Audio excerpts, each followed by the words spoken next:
English for You podcast. I am Rose, and you are listening to episode 1 of the English for You podcast. Today, we are going to talk about the question, arts or science?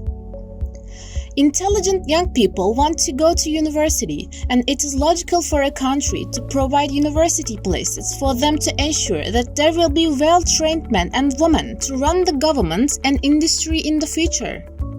So, in the 1960s, the government set up a number of new 5 universities in Britain in order to give everyone with sufficient ability the opportunity to study.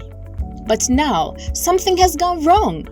A lot of young people want to go to university to study art subjects, but many places for scientists are not taken up. The new universities concentrated on science because it seemed practical. They developed new courses because they didn't want to imitate traditional universities. In other words, they didn't want to be like traditional universities. Why have their calculations proved wrong? One reason is that a lot of young people can get enough qualifications to work in industry by going to a polytechnic. They think university courses are too long and too theoretical, but this does not explain why the majority of students still prefer arts subjects to science subjects. A few months ago, a magazine sent a team of interviewers to schools to find out why children didn't want to study science. Their answers provided this surprising picture of a typical scientist. He is rather dull. He spends all day in a laboratory wearing a white coat. He doesn't talk about anything but science. He doesn't play games well, and he isn't attractive to girls.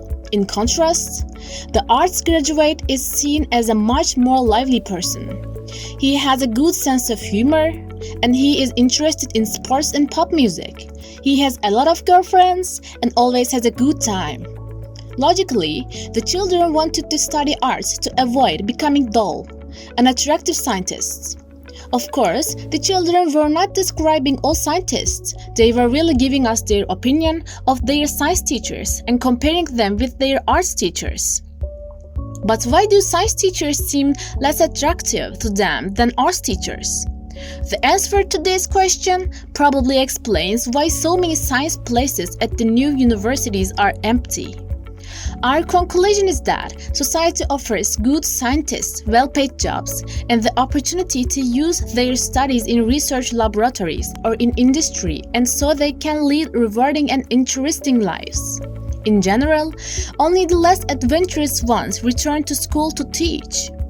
But a bright graduate in literature or history must either teach his subject to earn a living or work in a completely different field.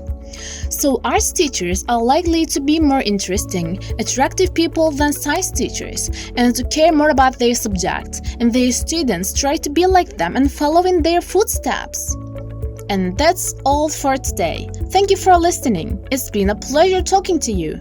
Come back for episode 2 of the English for You.